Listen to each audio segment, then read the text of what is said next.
আজকে তৃতীয় দিনের কথা যদি বলি, এখন পর্যন্ত 7 জন কেন্দ্রীয় সংসদে মনোনয়নপত্র ফর্ম নিয়েছেন। তবে যেহেতু মাত্র শুরু হয়েছে, পুরো সময় বাকি আছে, বিকেল 3:30 পর্যন্ত সময়।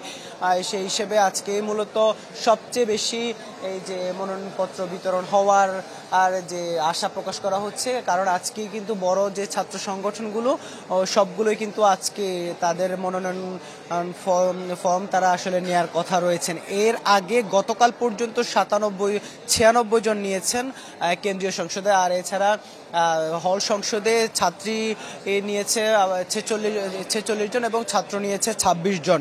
আর এখন পর্যন্ত মনোনয়নপত্র জমা দিয়েছেন 2 জন, আমরা এমনটা আসলে জানতে পেরেছি। তবে সবচেয়ে যেহেতু আজকে শেষ দিন, অর্থাৎ 3:30-এর পর কিন্তু আর মনোনয়নপত্র বিতরণ করা হবে না।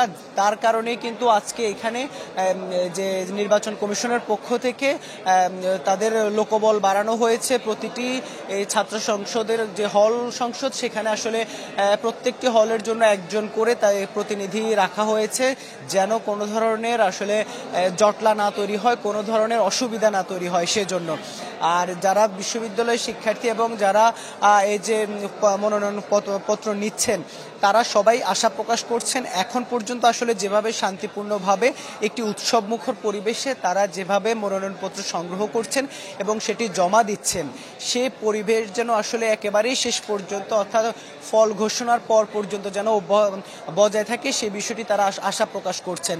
পাশাপাশি প্রত্যেকে কিন্তু আসলে যারা মনোনয়নপত্র নিয়ে যাচ্ছেন, শিক্ষার্থীদের নানা ধরনের তারা আশ্বাস দিচ্ছেন, তাদের যে নির্বাচনী তফসিল সেটিতে তারা আসলে মনোনিবেশ করছেন।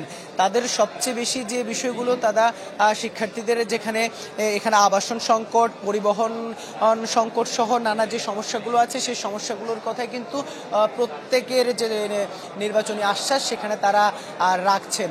সবকিছু মিলে বিকেল 3:30 নাগাদ বলা যাবে যে আসলে আজকে শেষ পর্যন্ত কতগুলো মনোনয়নপত্র বিতরণ হয়েছে চাকসুতে। ইভেন আপনাকেও ধন্যবাদ আমাদের সঙ্গে যুক্ত হওয়ার জন্য। দর্শক, যেমনটা দেখছিলেন, চাকসুতে মনোনয়নপত্র বিতরণের শেষ দিন আজ। এই বিষয়ে সবশেষ খবর জানাচ্ছিলেন আমাদের সহকর্মী ইবেন মীর।